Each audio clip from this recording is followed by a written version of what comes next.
এই মুহূর্তে আমার স্ক্রিনে যেই ভিডিওটা দেখতে পাচ্ছেন, এই ভিডিওগুলা কিন্তু ফ্রিতে মেক করা যায়। এরকম ভিডিও মেক করে কিন্তু অনেকে মিলিয়ন, মিলিয়ন ভিউ গেইন করতেছে। মিলিয়ন, মিলিয়ন ভিউ হচ্ছে এরকম ভিডিওতে। মানে ডলারও ইনকাম করতেছে। তো চলুন আপনারাও কিভাবে এরকম ভিডিও ফ্রিতে জেনারেট করতে পারেন সেটা আজকে দেখাবো। আর হ্যাঁ, এরকম টিপস সবসময় পেতে আমার এই পেজটাকে ফলো দিয়ে রাখুন। নাহলে কিন্তু পরবর্তীতে যদি খোঁজেন তো ভুলে যাবেন। তো চলুন ভিডিওটা শুরু করা যাক। ফার্স্ট অফ অল আপনারা চলে যাবেন জিমিনিতে। জিমনিতে আসার পর প্লাস এখানে ক্লিক করে আপনাদের ফটোটা অ্যাড করে নেবেন, যে ফটোটা আপনারা দিয়ে ভিডিও জেনারেট করতে চান।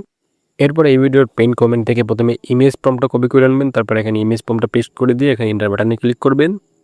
তারপর কাঙ্ক্ষিত ইমেজটা এখান থেকে তৈরি হয়ে যাবে। ইমেজের উপর ক্লিক করে ইমেজটা আগে ডাউনলোড করে নেবেন। তারপর আপনার ফোন থেকে চলে যাবেন গুগলে গিয়ে সার্চ করবেন গুগল ফ্লো। এরপর ফার্স্টে যে ওয়েবসাইটটা দেখতে পাচ্ছেন জাস্ট ওয়েবসাইটের উপর একটা ক্লিক করে দেবেন। এরপর জাস্ট ক্রিয়েট উইথ ফ্লোর উপর ক্লিক করুন। তারপর নিউ প্রজেক্টের উপর ক্লিক করুন।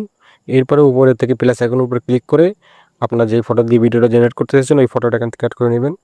আপলোড করা হয়ে গেলে নিচে থেকে আপনারা যে সেটিংগুলো আছে সেটিংগুলো ঠিক করে নেবেন, রেশিওগুলো ঠিক করে নেবেন।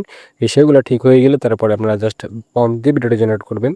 এরপর এখান থেকে স্টার্ট বাটনের উপর ক্লিক করে তারপরে যে ফটোটা এখানে অ্যাড করলেন সেই ফটোটা আবার অ্যাড করে দিবেন। ফটোর উপর ক্লিক করে অ্যাড করে দিয়ে তারপরে জাস্ট পিন কমেন্ট থেকে ভিডিও প্রম্পট যেটা আছে সেটা নিয়ে এসে জাস্ট এখানে পেস্ট করে দিন, এন্টার বাটনে ক্লিক করে দিন। এরপর আপনাদের সেই কাঙ্ক্ষিত ভিডিওটা এখানে রেডি হয়ে যাবে। দেখুন এই যে ভিডিওটা তৈরি হয়ে গেছে। এরপর জাস্ট ভিডিওর উপর ক্লিক করে ডাউনলোড উপরে ক্লিক করলে ভিডিওটা ডাউনলোডে আপনাদের গ্যালারিতে চলে যাবে।